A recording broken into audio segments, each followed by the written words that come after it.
Assalamualaikum warahmatullahi wabarakatuh. Saya Muhammad Jainuri dari MPI 4A dengan NIM 12207193035 dengan nomor absen 32. Video ini dibuat untuk memenuhi tugas ujian tengah semester di mata kuliah Etika Manajemen Kewirausahaan.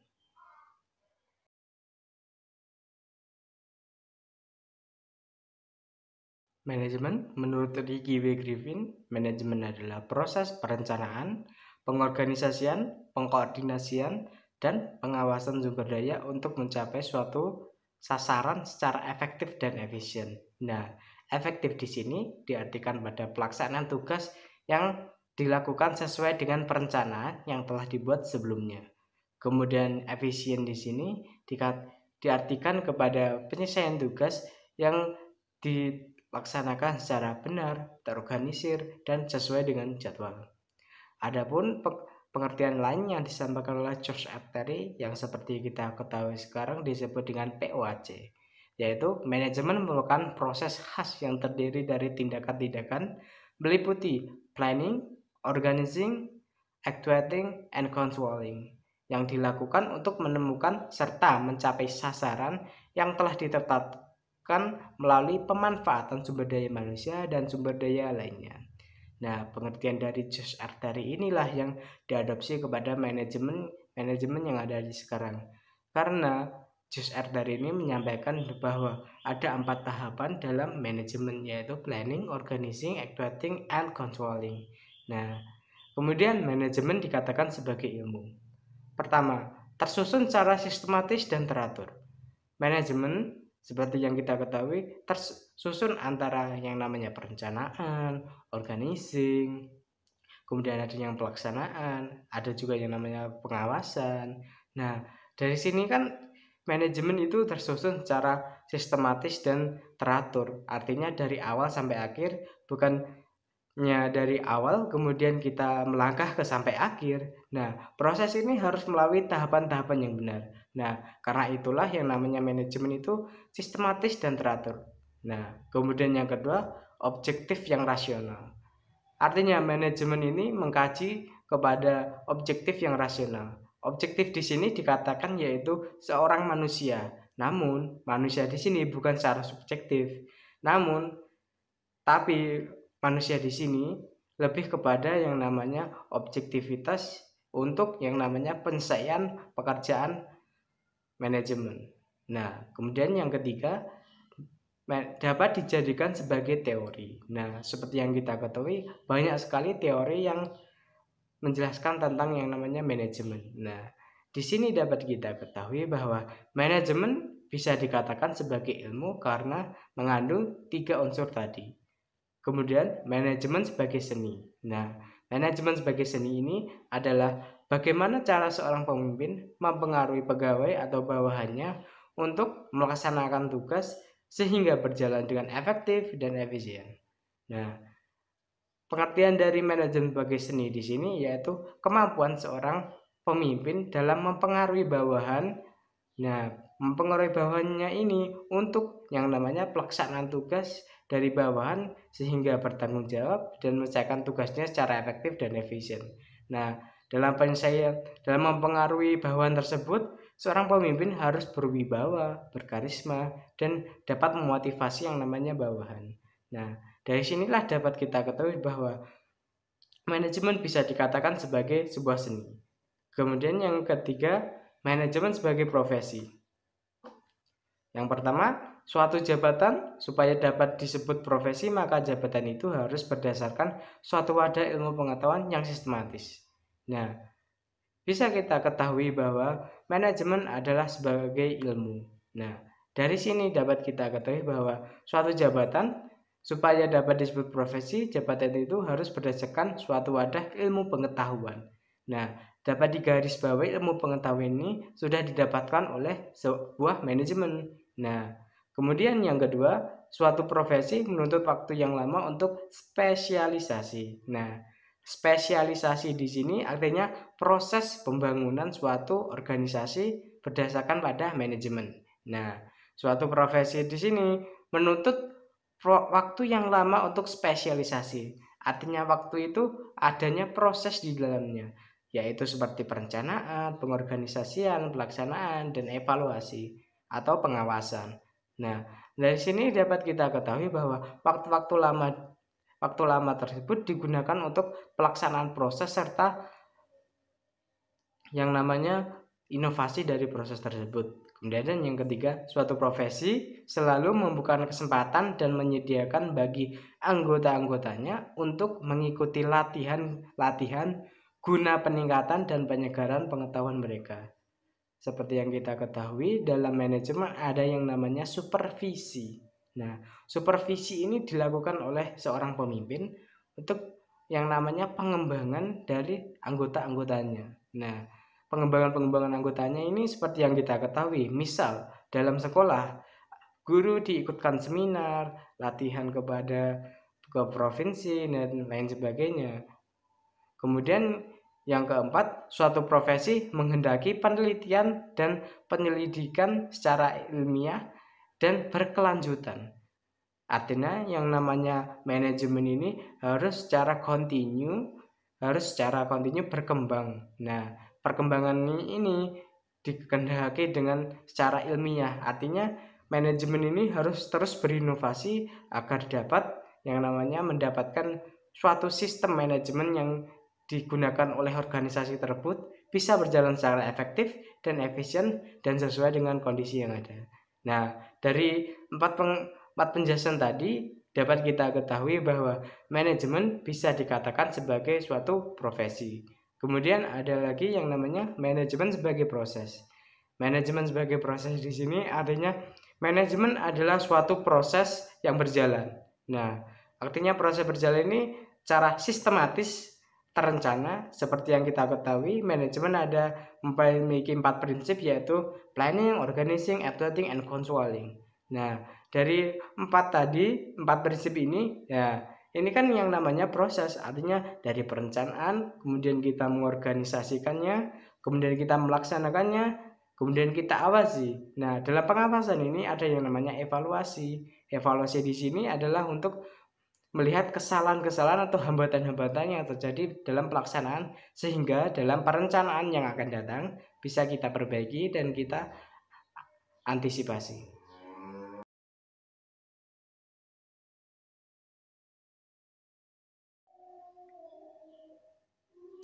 Konsep etika. Etika secara umum dipadukan dengan pengertian moral dan akhlak.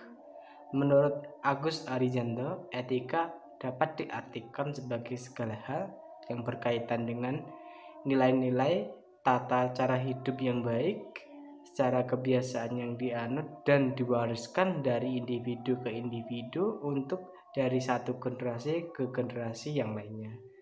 Dari pengertian ini dapat saya simpulkan bahwa yang namanya etika adalah suatu warisan yang diturunkan dari generasi satu ke generasi lainnya. Nah, dalam pewarisan ini yang namanya etika ini adalah sebuah tata cara hidup. Yang namanya tata cara hidup tersebut akan selalu berubah. Artinya yang saya maksud berubah adalah yang namanya tata cara berperilaku itu akan selalu berubah-ubah menurut yang namanya zaman. Seperti yang ada sekarang yang di era globalisasi ini. Kemudian menurut surat Al-Qalam ayat keempat yang berarti, dan sesungguhnya engkau Muhammad benar-benar berbudi pekerti yang luhur. Nah, dari Al-Quran di sini dapat kita ketahui bahwa yang namanya Islam, yang namanya berbudi pekerti luhur itu wajib. Yang artinya wajib, yang namanya cara berperilaku kita, bagaimana kita yang namanya di masyarakat bersosial itu harus yang namanya berbudi pekerti yang luhur. Artinya kita memiliki moral. Nah, kemudian istilah akhlak ini lebih dekat dengan pengertian moral. Secara akhlak sendiri ini dipandang sebagai suatu yang aplikatif. Artinya disajikan kepada masyarakat secara langsung. Kemudian etika atau aturan berperilaku dalam Islam dibagi menjadi beberapa tingkatan, yaitu sama wajib, sunnah, mubah, makruh, dan haram. Kemudian ada juga yang namanya fungsi etika. Fungsi etika di sini saya rangkum menjadi 3, yaitu 1. Tempat mendapat orientasi kritis. Artinya etika, kita beretika, kita mendapat yang namanya orientasi kritis dari orang-orang. Nah, dalam beretika kita harus yang namanya menerima orientasi kritis dari orang untuk membangun diri kita agar lebih bermoral. Kemudian yang kedua, untuk menjadi suatu keterampilan intelektual dalam berargumentasi secara rasional dan kritis. Nah, dalam berargumentasi kita tidak hanya secara subjektif saja, namun secara objektif dan rasional harus menganut yang namanya etika agar kita tidak yang namanya menyinggung orang lain. Artinya kita dapat berkomentar atau berargumentasi secara kritis. Kemudian yang ketiga, pengambilan suatu sikap wajar dalam pluralisme. Nah, pengambilan suatu sikap yang wajar ini artinya kita membaur dengan yang namanya masyarakat itu sendiri agar kita, karena kita sendiri adalah bagian dari masyarakat itu. Kemudian yang selanjutnya adalah manfaat etika. Yang pertama, dapat menolong suatu pendirian dalam pandangan moral. Kedua, dapat membedakan yang mana boleh dilakukan dan mana yang tidak etis dilakukan. Yang ketiga, dapat menyelesaikan masalah moralitas yang terjadi. Nah, dari kita belajar yang namanya etika, kita dapat secara lebih dalam, kita dapat menyelesaikan yang namanya masalah-masalah moralitas yang terjadi. Artinya kita juga memiliki masalah moralitas itu sendiri. Nah, bagaimana kita membangun pendirian kita sendiri dengan pandangan moral agar kita menjadi orang yang memiliki yang namanya moral. Nah, kemudian kita harus dapat membedakan yang mana yang boleh dan mana yang tidak etis dilakukan dalam masyarakat itu sendiri. Karena kita sendiri adalah bagian dari masyarakat. Kemudian yang selanjutnya, tujuan etika. Yang pertama, mengajak manusia bersikap kritis. Kedua, memiliki kedalaman sikap, mengantar manusia menjadi lebih baik, dan lain sebagainya. Kemudian ada yang namanya kode etik. Kode etik di sini dijadikan sebagai standar aktivitas anggota profesi. Nah, menurut Sutisna, kode etik ini adalah suatu pedoman yang memaksa perilaku etis anggota profesi. Nah, pemaksaan di sini bukan yang namanya pemaksaan secara kasar, namun di sini pemaksaan di sini adalah untuk membangun moral atau etika yang dimiliki oleh pegawai dalam menyelesaikan pekerjaannya. Nah, jika pegawai tidak memenuhi yang namanya moralnya, etika, itu maka akan diberikan yang namanya sanksi. Nah, sanksi-sanksi ini sangat beragam, dapat sanksi secara lisan, secara tersurat, atau secara dengan hukuman. Nah, sanksi-sanksi ini diberikan agar yang namanya memberikan efek jera kepada yang namanya pegawai agar lebih bertanggung jawab kepada pekerjaannya.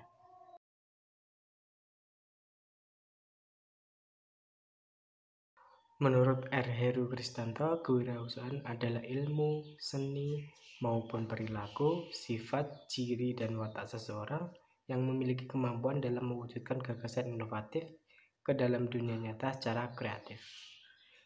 Nah, dan sedangkan etika sebagai tindakan mengatur tingkah laku atau perilaku manusia dengan masyarakat. Artinya etika dengan kewirausahaan ini saling berkaitan untuk menyokong satu sama lain. Nah, dari sini dapat saya simpulkan bahwa etika kewirausahaan adalah cara-cara untuk melakukan kegiatan bisnis yang mencakup seluruh aspek berkaitan dengan individu, perusahaan, industri, dan juga masyarakat yang sesuai dengan sikap perilaku yang sesuai dengan norma. Kemudian tujuan dari kewirausahaan adalah 1. Meningkatkan jumlah wirausaha yang berkualitas. Yang kedua, membudayakan semangat, sikap, perilaku, dan kemampuan kewirausahaan di masyarakat. Yang ketiga, menumbuhkan kesadaran terhadap masyarakat untuk berwirausaha dengan tangguh dan kuat. Dan keempat, memajukan dan mensejahterakan masyarakat. Ya, kemudian selanjutnya adalah manfaat menurut Thomas W. Seymour. Yang pertama, memberikan peluang dan kebebasan dalam mengendalikan nasib sendiri. Artinya, seorang wirausaha memiliki kemandirian dan memiliki kebebasan untuk melakukan perubahan nasib yang dia miliki. Kemudian yang kedua, memberikan peluang untuk melakukan perubahan. Artinya perubahan di sini, wirausaha dapat merubah sistem ekonomi yang ada di masyarakat untuk lebih meningkatkannya secara efektif dan efisien. Kemudian yang ketiga, peluang untuk mencapai potensi diri sepenuhnya. Artinya wirausaha dapat dengan bebas meningkatkan potensi diri yang mereka miliki, sehingga dapat meningkatkan yang namanya inovasi-inovasi yang dia miliki untuk meningkatkan ekonomi yang ada di masyarakat. Kemudian yang keempat, memiliki peluang untuk meraih keuntungan seoptimal mungkin. Artinya meraih keuntungan di sini dengan melakukan segala pekerjaan yang efisien namun efektif. Artinya dengan melakukan pekerjaan yang seefektif mungkin dan seefisien mungkin, maka akan didapat hasil yang optimal. Nah, kemudian yang kelima, memiliki peluang untuk berperan aktif dalam masyarakat dan mendapatkan pengakuan atas usahanya. Nah, di sini seorang wirausaha harus bisa mendapatkan yang namanya nama atau yang namanya image baik dari masyarakat, sehingga mereka mendapat pengakuan atas usahanya. Nah, usaha di sini adalah usaha untuk membesarkan yang namanya usaha yang mereka miliki agar dipandang masyarakat, sehingga masyarakat berminat kepada usaha tersebut, sehingga sistem ekonomi yang rendah di masyarakat bisa berubah dan meningkat. Nah, kemudian yang selanjutnya, perbedaan antara wirausaha dan wira swasta. Seperti yang kita tahu, wirausaha adalah seseorang yang merubah sistem ekonomi yang ada di masyarakat.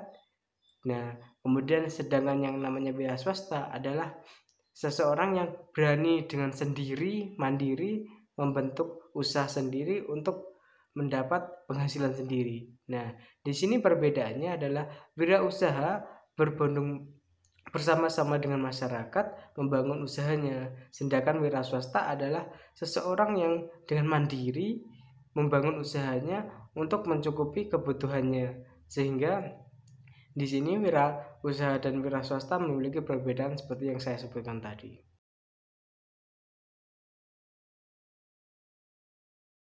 Etika kewirausahaan Islami merupakan suatu proses dengan upaya untuk mengetahui hal-hal yang benar berkenaan dengan produk pelayanan perusahaan dengan pihak yang berkepentingan dengan tuntutan perusahaan. Tujuan dari etika yang ingin dicapai oleh seorang wirausaha adalah satu, memberi keyakinan. Nah, memberi keyakinan ini artinya tujuan dari etika ini adalah berperilaku dengan baik adalah memberikan keyakinan kepada seorang wirausaha bahwa mereka bisa untuk melakukan usaha tersebut untuk melakukan perkembangan. Kemudian yang kedua, persahabatan dan pergaulan. Nah, persahabatan dan pergaulan di sini adalah yang namanya kita bersosialisasi, maka kita harus mencari yang namanya teman. Nah, teman-teman di sini bisa kita dapat dengan melakukan perilaku-perilaku yang baik. Nah, dalam melakukan etika kewirausahaan tersebut, maka kita bisa mendapatkan yang namanya persahabatan atau pergaulan di dalam circle tersebut. Kemudian yang tiga, menyenangkan orang lain. Tujuan dari etika tentu saja kita harus menyenangkan orang lain agar yang namanya konsumen bisa kembali kepada kita. Kemudian yang keempat, membujuk konsumen. Seperti yang kita tahu, yang namanya kewirausahaan, kita harus yang namanya promosi sebuah produk. Nah, produk di sini kita harus yang namanya mempengaruhi konsumen untuk membeli yang namanya produk kita. Nah, dalam promosi tersebut maka ada yang namanya membujuk konsumen agar dapat membeli produk dari kita dengan menunjukkan keunggulan-keunggulan dari produk kita. Kemudian yang kelima, mempertahankan konsumen. Nah, ini adalah bagian yang sulit karena mempertahankan konsumen adalah yang namanya kita harus konsisten kepada yang namanya produk kita. Konsisten di sini artinya kita harus dapat memiliki produk yang baik, memiliki kualitas yang baik, dan pelayanan yang baik. Nah, artinya mempertahankan konsumen ini puas dengan pelayanan produk maupun kualitas dari produk kita. Nah, kemudian yang keenam, membina dan menjaga hubungan. Nah, menjaga hubungan dengan konsumen, masyarakat, dengan lingkungan sekitar itu sangat penting bagi seorang wirausaha untuk mengembangkan usahanya agar mendapat yang namanya brand image atau image yang baik dari image perusahaan yang baik yang didapat dari masyarakat. Kemudian selanjutnya analisis kegiatan usaha menurut Roti Wido berdasarkan pada Good Entrepreneur. Nah, pertamanya yaitu kreativitas dan inovasi. Ini adalah hal yang paling penting yang harus dimiliki oleh wirausaha. Tentu saja wirausaha muda ini sangat penting untuk dimiliki yang namanya kreativitas. Artinya kreativitas ini dia bisa membuat suatu produk yang berbeda. Kemudian inovasi ini adalah mengembangkan produk tersebut agar lebih bermanfaat dan lebih efektif dan efisien dalam yang namanya pengadaannya. Kemudian yang kedua, kepemimpinan. Kepemimpinan seorang wirausaha sangat penting untuk memajukan usahanya. Artinya dalam dia memimpin, dalam mengelola usahanya, dia harus yang namanya memiliki jiwa kepemimpinan yang tinggi. Kemudian yang ketiga, berani mengambil resiko. Nah, mengambil resiko ini sangat penting adanya karena di dalam usaha pasti ada yang namanya untung dan rugi, dan untung dan rugi ini bisa didapat dengan mengambil resiko yang ada di dalam pasar. Nah, kemudian yang keempat, passion. Artinya passion adalah seorang wirausaha melakukan sesuatu yang ia sukai sehingga wirausaha tersebut senang untuk melakukan passion yang ia miliki, melakukan sesuatu yang ia sukai. Kemudian yang kelima adalah planning, perencanaan. Perencanaan ini penting untuk yang namanya pelaksanaan proses wirausaha. Wirausaha harus direncanakan dahulu, tidak boleh yang namanya barbar dengan melakukan segala sesuatu dengan gerusak-gerusuk. Harus ada yang namanya perencanaan secara sistematis. Nah, kemudian yang keenam, knowledge atau pengetahuan. Pengetahuan di sini artinya pengetahuan tentang bagaimana produk yang ia miliki, bagaimana keadaan pasar, bagaimana konsumen, keinginan konsumen. Nah, itu sangat penting untuk diketahui. Kemudian social skill. Artinya social skill di sini adalah bagaimana seorang wirausaha dapat bersosialisasi dengan masyarakat sekitar. Artinya bersosialisasi dengan masyarakat sekitar, konsumen, itu sangat penting untuk yang namanya pengembangan produk dan agar produk tersebut dapat diterima dengan baik di dalam masyarakat. Kemudian yang kedelapan ada yang namanya open minded. Seorang wirausaha harus bisa membuka pikirannya atau menerima kritis dari orang lain, karena kritis tersebut dapat membangun kita menjadi yang lebih baik.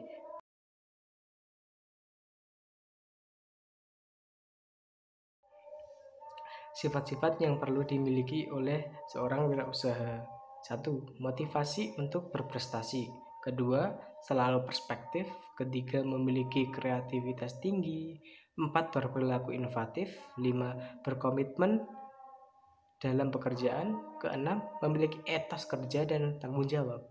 Yang ketujuh, mandiri. Kedelapan, berani mengambil resiko. 9. Selalu mencari peluang. 10. Memiliki jiwa kepemimpinan. Dan 11. Memiliki kemampuan manajerial. Faktor kegagalan dalam berwirausaha menurut Simoro yaitu 1. Tidak kompeten dalam manajerial. Seperti yang kita tahu, dalam sifat tadi yang saya sebutkan yaitu yang nomor 11, memiliki kemampuan manajerial.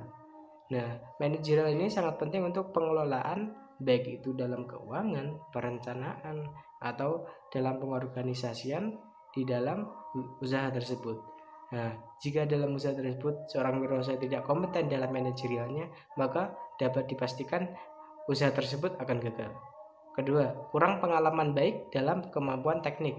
Nah, kemampuan dasar dalam pemproduksian produk tersebut kurang baik, maka kemampuan tekniknya itu bisa kita tanyakan. Nah, kemampuan teknik di sini berarti kurang dari seorang wirausaha tersebut. Nah, yang ketiga, kurang mengendalikan keuangan. Nah, dalam usaha pasti ada yang namanya rugi, namun dalam kerugian tersebut pasti ada yang namanya peluang lain. Nah, dalam pengendalian keuangan tersebut adalah sangat vital karena sebuah usaha selalu akan tetap hidup jika ada yang namanya dana. Nah, jika keuangan tersebut buruk, maka wirausaha tersebut akan gagal. Keempat, gagal dalam perencanaan. Perencanaan di sini sangat penting dalam yang namanya usaha. Usaha harus ada yang namanya perencanaan.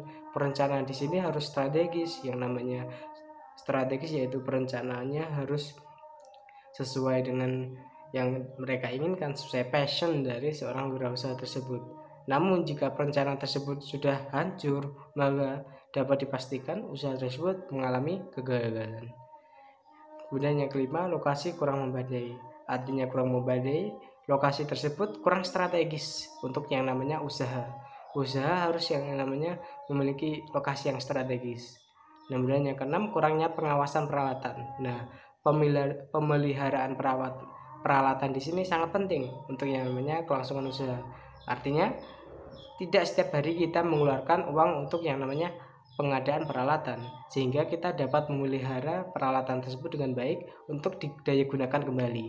Kemudian yang ketujuh, sikap kurang sungguh-sungguh. Nah, sikap tekad atau kurang sungguh-sungguh ini sangat berpengaruh sekali kepada usaha. Nah, karena wirausaha harus memiliki tekad kuat untuk berkembang, untuk mengembangkan yang namanya usahanya.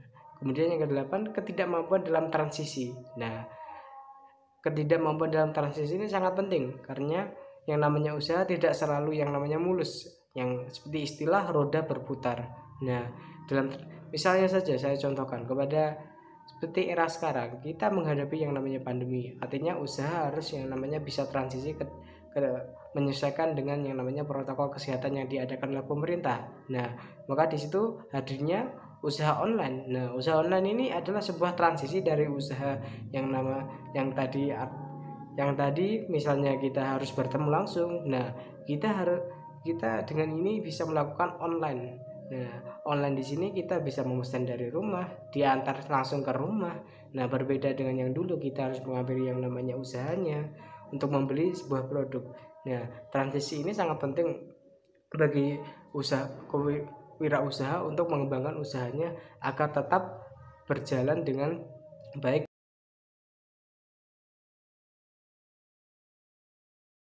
Menurut Zimmerer, peluang usaha merupakan sebuah terapan yang terdiri dari kreativitas dan inovasi untuk memecahkan masalah dan melihat kesempatan yang dihadapi setiap hari.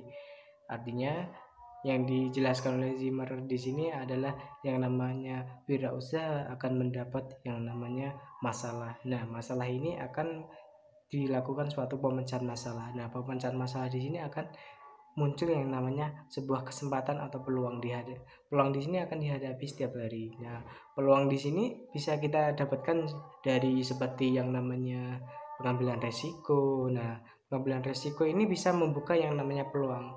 Nah, pentingnya pengambilan resiko adalah peluang itu akan muncul jika resiko itu diambil. Nah, kemudian secara khusus etika yang melekat pada diri entrepreneur dalam penemuan peluang usaha sebagai berikut. 1. Kejujuran. 2. Bertanggung jawab. 3. Menepati janji. 4. Disiplin. 5. Taat hukum. 6. Suka membantu. 7. Komitmen dan menghormati. Dan ke-8. Mengejar prestasi. Kemudian sumber-sumber peluang usaha. 1. Cita-cita. Seorang wirausaha harus yang namanya memiliki cita-cita. Cita-cita ini penting untuk yang namanya visi kedepannya mereka akan menjadi seperti apa untuk mengembangkan usaha tersebut menjadi usaha seperti apa. Kemudian yang kedua, tekanan.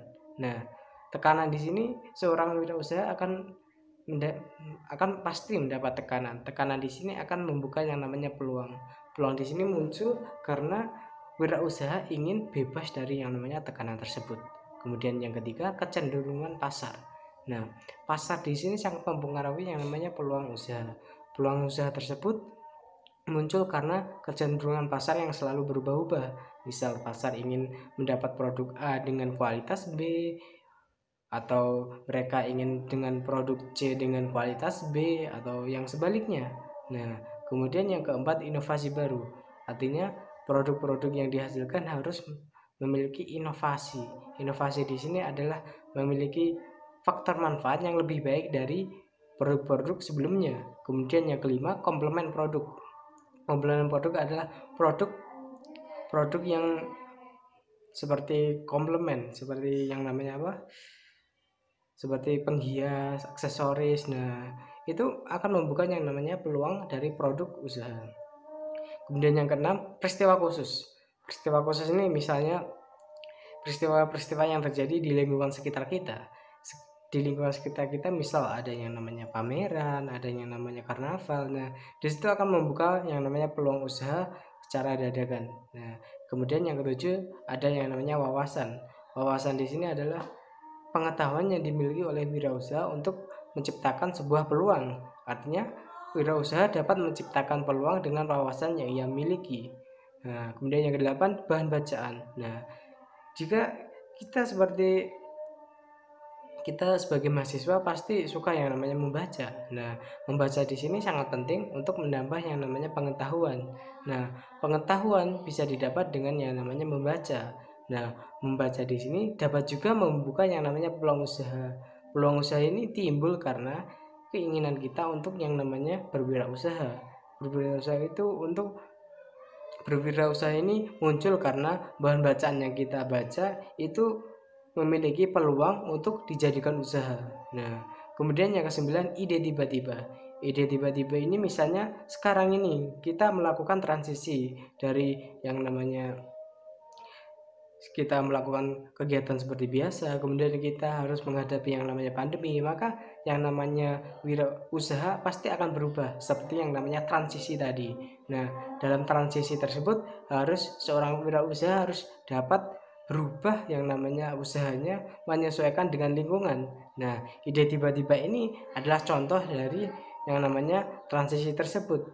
Nah, misalnya kita melakukan pekerjaan online seperti mengantar makanan atau berwirausaha online, itu adalah contoh usaha untuk yang namanya transisi.